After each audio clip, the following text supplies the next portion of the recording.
दोस्तों, आज एक ऐसी चीज पे बात करते हैं जो लिटरली अभी इस वक्त पूरे इंटरनेट पे चल रही है। रामायणा का टीजर ड्रॉप हुआ है 2 दिन पहले हनुमान जयंती के ओकेजन पे, और जैसे ही वो टीजर आया, रिएक्शंस की एक सुनामी आ गई। कोई बोल रहा है यार गूज़बम्स आ गए, कोई बोल रहा है 4000 करोड़ में ये वीएफएक्स। और सोशल मीडिया पे जो चीज सबसे ज्यादा ट्रेंड कर रही थी सिंस लास्ट 2 डेज, वो आप लोग गेस कर चुके हैं, आदि पुरुष।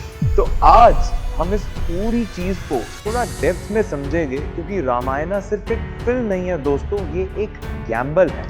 इंडिया की फिल्म हिस्ट्री का सबसे बड़ा, सबसे एक्सपेंसिव और ऑनेस्टली कहना पड़ेगा सबसे रिस्की गैम्बल। तो चलिए शुरू करते हैं।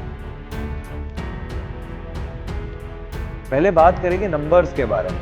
Ramayana directed by Nitish Tiwari, produced by Namit Malhotra. ये एक 2 पार्ट फिल्म है और इसका रिपोर्टेड टोटल बजट है 4000 करोड़ रुपए, मतलब रफली $500 मिलियन। थोड़ा पर्सपेक्टिव लेते हैं इन नंबर्स के around. Avengers end game arguably Hollywood की सबसे बड़ी सुपर हीरो फिल्म आज तक रही है। उसका बजट था $356 मिलियन से $400 मिलियन के बीच में, मतलब आज के रेट के हिसाब से रफली 2900 करोड़ से लेके 3200 करोड़ के बीच का। और रामायणा 4000 करोड़ इंडिया में, इंडिया की स्टोरी के लिए, इंडियन ऑडियंस के लिए प्राइमरी। गाइस, मेरा तो ये नंबर सुन के ही दिमाग नम हो गया कि आप इस इंडियन कॉन्टेक्स्ट पे इतना ज्यादा स्पेंड कर रहे हैं। और ये तो सिर्फ बजट था। अब कास्ट की फीस सुनिए। रणबीर कपूर 150 करोड़ ले रहे हैं दोनों पार्ट्स के लिए, 75 करोड़ पर पार्ट। यश जो रावण प्ले कर रहे हैं, को प्रोड्यूसर भी है इस फिल्म में, वो 100 करोड़ ले रहे हैं plus profit share. Sunny Deol as Hanuman ji 40 crore ले रहे हैं। साई पल्लवी एज सीता माँ 12 करोड़ ले रही है। और इसके टॉप पे म्यूजिक के लिए हैंस जिमर और AR रहमान दोनों को साथ में लाया गया है। और जो लोग नहीं जानते, हैंस जिमर वो है जिन्होंने dune, Interstellar, the dark night का स्कोर बनाया है। और AR रहमान तो हमारे वो है जिनको 2 बार ऑस्कर मिल चुका है। ये कॉम्बिनेशन पहले कभी नहीं हुआ है किसी भी इंडियन फिल्म के लिए। तो जब मैं कहता हूं कि ये इंडिया की फिल्म हिस्ट्री का सबसे एम्बिशियस प्रोजेक्ट है, तो ये सिर्फ यूट्यूब थंबनेल वाली हाइप नहीं है, ये जेन्युइनली एक रियलिटी है। अब सीधा वो बात करते हैं जिसका डिस्कशन हर कोई कर रहा था, आदि पुरुष। और मैं समझता हूं ये कंपैरिजन क्यों हो रहा है, और ऑनेस्टली इसे डिसमिस करना पूरी तरह गलत होगा। 2023 में जब आदि पुरुष रिलीज हुई, वो भी सेम सब्जेक्ट था, श्री राम की कहानी, रावण, रामायण, एक बड़ा बजट।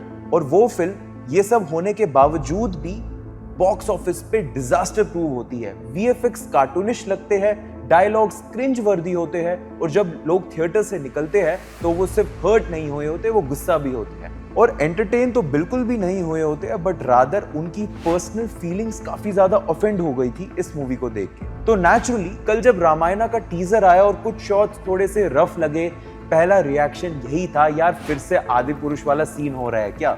लेकिन यहाँ रुकिए, एक फंडामेंटल फर्क है जो हम मिस कर रहे हैं। आदि पुरुष एक नॉर्मल स्केल प्रोडक्शन थी, उसका बजट रफली 500 करोड़ था। रामायणा का बजट आदि पुरुष से कम 8 गुना ज्यादा है। और इससे भी ज्यादा इंपॉर्टेंट ये है, आदि पुरुष के पीछे नमित मल्होत्रा नहीं थे। DNEG जैसा स्टूडियो नहीं था, जो कि एक 8 time academy award winning VFX studio है, जिसने ड्यून और इंटरस्टेलर पे काम किया है। और नितिश तिवारी जैसे सीजन डायरेक्टर भी नहीं थे। और जो लोग नहीं जानते उन्हें मैं बता दूं, नितिश तिवारी वो डायरेक्टर है जिन्होंने दंगल बनाई थी, इंडिया की all time highest grossing film में से एक। छिछोरे भी बनाई थी, जो कि एक नेशनल अवार्ड विनर थी। तो ये डायरेक्टर जो है वो स्टोरी टेलिंग को जानते हैं, ये वो डायरेक्टर है जो प्रेशर को भी जानते हैं और उसे हैंडल करना भी जानते हैं। तो आदि पुरुष से इसका कंपैरिजन इमोशनली समझ में आता है, लेकिन लॉजिकली यहाँ पे सिचुएशन बिल्कुल भी सेम नहीं है। अब ऑनेस्टली बात करते हैं कि रामायणा के टीजर में क्या काम किया और क्या नहीं किया।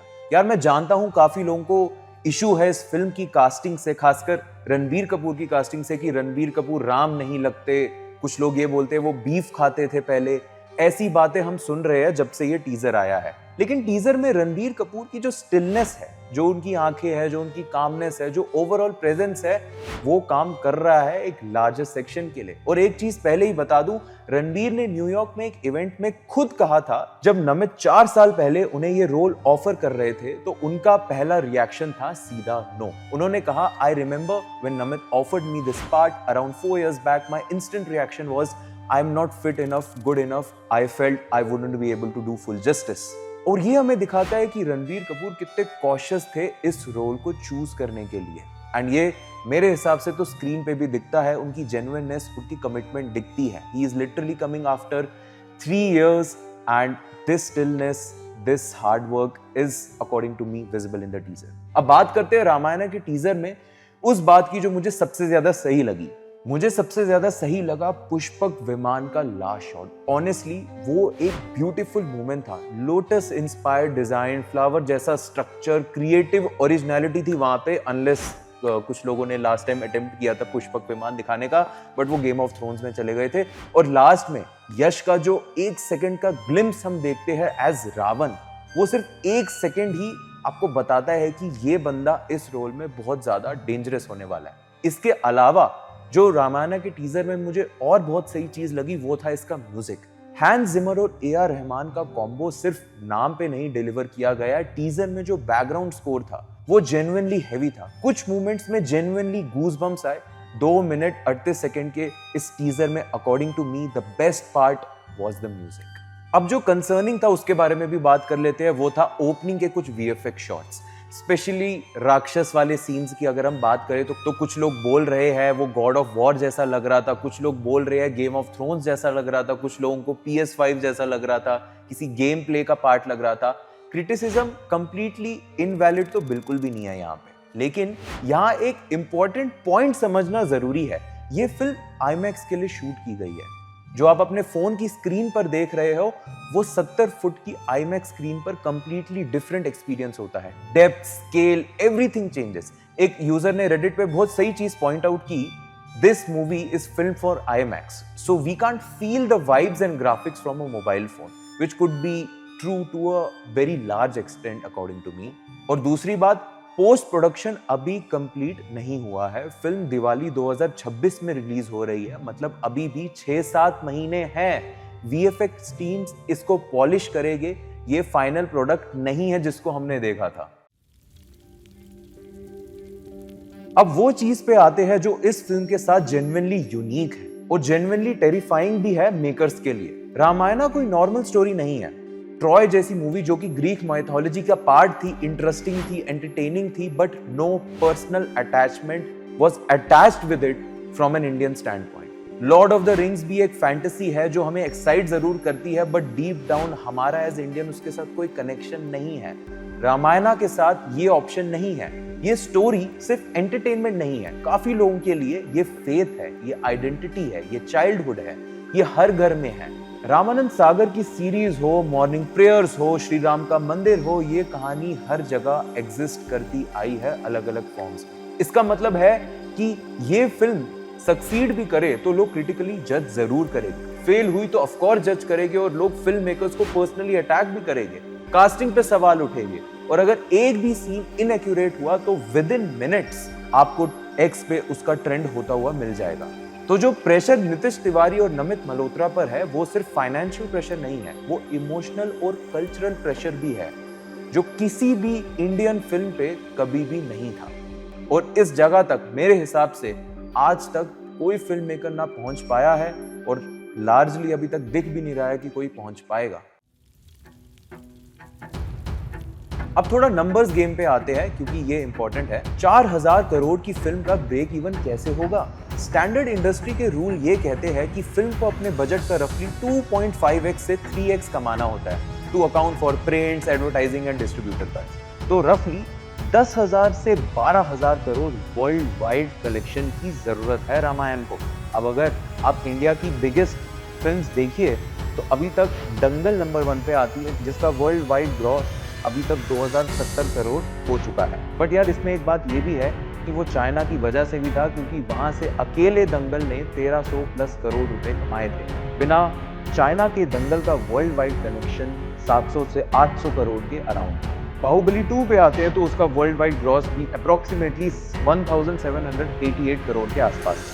पुष्पा 2 का वर्ल्ड वाइड ग्रॉस भी अप्रोक्सीमेटली 1742 करोड़ के आसपास था। और अब धुरंधर 2 की अगर हम बात करें, और ये वाला पॉइंट इंटरेस्टिंग है क्योंकि ये डायरेक्टली रामायणा से रिलेटेड ही है। धुरंधर जो अभी रन कर रही है, world wide gross approximately 1307 crore तक पहुंच चुकी है। पहली बॉलीवुड फिल्म है जो 1000 करोड़ डोमेस्टिक ग्रॉस क्लब में आई। और धुरंधर 2 से सिर्फ 15 दिन हुए हैं आए हुए, वो already 1466 crore world wide gross कर चुकी है और अभी भी ये थिएटर्स में रन कर रही है। तो रामायणा को लिटरली अपना बजट का ब्रेक इवन करने के लिए एक नई हिस्ट्री लिखनी पड़ेगी, एक ऐसा माइलस्टोन क्रिएट करना पड़ेगा जो आज तक इंडियन सिनेमा में कभी हुआ ही नहीं। लेकिन यहाँ एक फैक्टर है जो इस फिल्म के लिए जेन्युइनली डिफरेंट है। रामायणा एक पैन इंडिया स्टोरी है, सिर्फ लैंग्वेज में नहीं, इमोशंस में भी। ये सिर्फ हिंदी ऑडियंस के लिए नहीं है, तमिल, तेलुगु, मलयालम, कन्नड़ा सबके लिए है और ओवरसीज डायस्पोरा के लिए भी, जैसे America, UK, Canada, Australia, Gulf region जैसे रीजन भी इस स्टोरी से कल्चरली कनेक्टेड है। वो लोग थिएटर्स जाएंगे इमोशनली इन्वेस्टेड होकर। ये वो ऑडियंस है जो बाहुबली 2 और पुष्पा 2 के पास नहीं थी सेम स्केल पर। मुझे ऐसा लगता है कि रामायणा के लिए रिस्क बहुत ज्यादा रियल है, बट पॉसिबिलिटी भी उतनी ही रियल है। यहाँ एक चीज और ऑनेस्टली मैं बोलना चाहूंगा दोस्तों, राम नवमी जो मार्च 27 को थी इस साल, उस दिन रामायणा का कोई टीजर रिलीज नहीं हुआ था। ऑफिशियल इंस्टाग्राम पेज पर भी राम नवमी की कोई विश तक नहीं आई थी रामायणा की टीम की तरफ से। तो नमित मल्होत्रा ने राम नवमी पर एक्स पे एक पोस्ट किया जिसमें उन्होंने लिखा कि शुभ Ram Navami, we look forward to sharing the next glimpse of Rama on 2 April on the auspicious occasion of Hanuman Jayanti. तो सवाल ये है, क्या राम नवमी पे डेलिबरेटली कुछ नहीं रिलीज का प्लान किया गया था या फिर प्रेशर की वजह से हनुमान जयंती को चूज किया गया? मेरे पास इसका ऑफ कोर्स डेफिनेट आंसर नहीं है, लेकिन अगर ये डिसीजन प्रेशर के बाद लिया गया है तो ये थोड़ा कंसर्निंग है, क्योंकि ये सजेस्ट करता है कि डिसीजंस रिएक्टिव थे, कॉन्फिडेंटली प्लान नहीं थे। 4000 करोड़ की फिल्म को जब सब कुछ परफेक्ट एग्जीक्यूट करना होता है तो उसमें इस तरह की कम्युनिकेशन अनसर्टेनिटी नहीं होनी चाहिए। ये कोई अटैक नहीं है मेकर्स पर, ये मेरी एक जेन्युइन ऑब्जर्वेशन है। हो सकता है might be completely wrong here, but this is what I feel about this scenario that happened last week.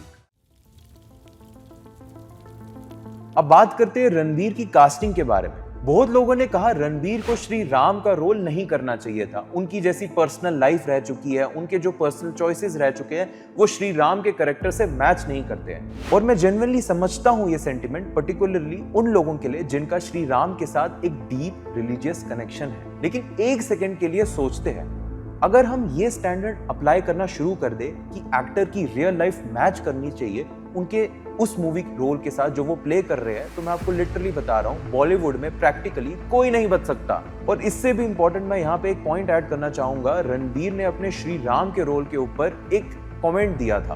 वो कहते हैं, I don't think I am here to represent Rama, I am here to learn from him. वो बंदा जो Animal में एक dark, morally grey, violent character play कर चुका है, वो श्री राम के बारे में ये बोल रहा है। ये उनकी आर्टिस्टिक रेंज भी दिखाती है और उनकी सोचने की क्षमता भी दिखाती है कि वो किस हिसाब से चीजों को सोच रहे हैं before he decides to do anything.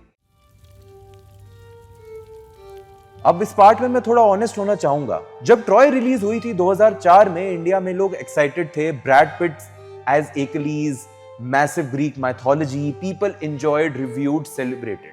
जब Lord of the Ring series आई, इंडिया में उसकी एक कल्ट फॉलोइंग बन गई। हालांकि उनकी फैंटेसी हमारे कल्चर से कहीं से भी रिलेटेड नहीं है, बट फिर भी as a country we embraced it fully.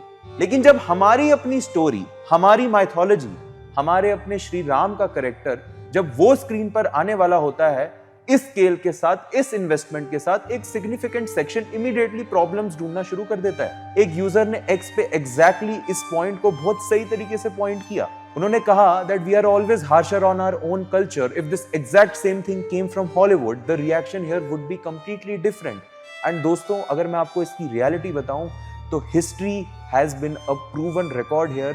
जब भी हमारे कल्चर के बारे में बाहर या हॉलीवुड से या किसी फॉरेन के डायरेक्टर से कुछ बन के आया तो हमें वो हमेशा अच्छा ही लगा है। मैं क्रिटिसिज्म के अगेंस्ट नहीं हूं, लेकिन क्रिटिसिज्म जरूरी है ऑनेस्ट फीडबैक इंपॉर्टेंट है। मैं खुद इस वीडियो में वीएफएक्स के इश्यूज पे क्लियरली पॉइंट आउट कर रहा हूं, लेकिन वो क्रिटिसिज्म कंस्ट्रक्टिव होना चाहिए, रिफ्लेक्सिव नहीं। अब कुछ लोग कह रहे हैं 4000 करोड़ वेस्ट है। यार ये बोलने से पहले पूरी फिल्म तो देख लो, अभी तो सिर्फ एक 2 मिनट 38 सेकंड का टीजर ही देखा है। ये डिफरेंस समझना जरूरी है एज एन ऑडियंस हमारे लिए। आखिर में बात सिंपल है दोस्तों, पहली बार कोई इंडिया में एक ऐसी चीज पर 4000 करोड़ लगा रहा है जिसमें एंडिंग ऑलरेडी डिसाइडेड है। सबको पता है रावण मरेगा, श्री राम जीतेंगे, वो कोई भी फैक्चुअली बदल नहीं सकता। स्टोरी ऑलरेडी फेमिलियर है, हर घर में ये स्टोरी ऑलरेडी एग्जिस्ट करती है, एक्सपेक्टेशंस भी ऑलरेडी स्काई हाई है। एक भी छोटी सी गलती एक बहुत बड़ी कंट्रोवर्सी क्रिएट कर सकती है across social media.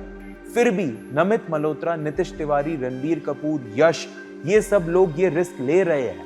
Hans Zimmer को कन्विंस किया कि इंडिया में आके काम करे, डीनेक को ये प्रोजेक्ट दिया, 7 साल इन्वेस्ट किए इस विजन के ऊपर। नमित मल्होत्रा ने खुद कहा no Indian film by a long distance comes close to this. We are making the largest film in the world for the greatest epic that the world should see. तो जो लोगों का काम है, मुझे लगता है हमें उन्हें उनका काम करने देना चाहिए, क्रिटिसिज्म देना चाहिए, लेकिन वो कंस्ट्रक्टिव होना चाहिए। और हमें 6-7 महीने तो वेट करना चाहिए बिफोर वी कमेंट और get to conclusion regarding anything. और अगर रिलीज के टाइम पे वो डिलीवर करते हैं प्रॉपरली, ऑनेस्टली, रिस्पेक्टफुली, तो ये सिर्फ एक फिल्म का सक्सेस नहीं होगा, ये एक प्रूफ होगा कि इंडियन सिनेमा अपनी स्टोरीज खुद बता सकता है, अपने स्केल पर, अपनी टर्म्स पर। और वो मोमेंट, अगर वो मोमेंट आ गया तो उसे हिस्ट्री में लिखा जाएगा। अभी के लिए दोस्तों हमें वेट करना चाहिए, क्योंकि ये जो रामायणा की जो राइड है जस्ट अभी शुरू हुई। खैर मेरी तरफ से आज इस वीडियो में इतनी ही चीजें थी। अगर आपको ये कंटेंट पसंद आया हो तो make sure you like, share and subscribe to us. Comments में बताइए कि आप और कौन से टॉपिक्स के बारे में बात करना चाहते हैं, कौन सी चीजें देखना चाहते हैं, and we will make sure that we deliver quality to you every time. Until then, see you in the next video.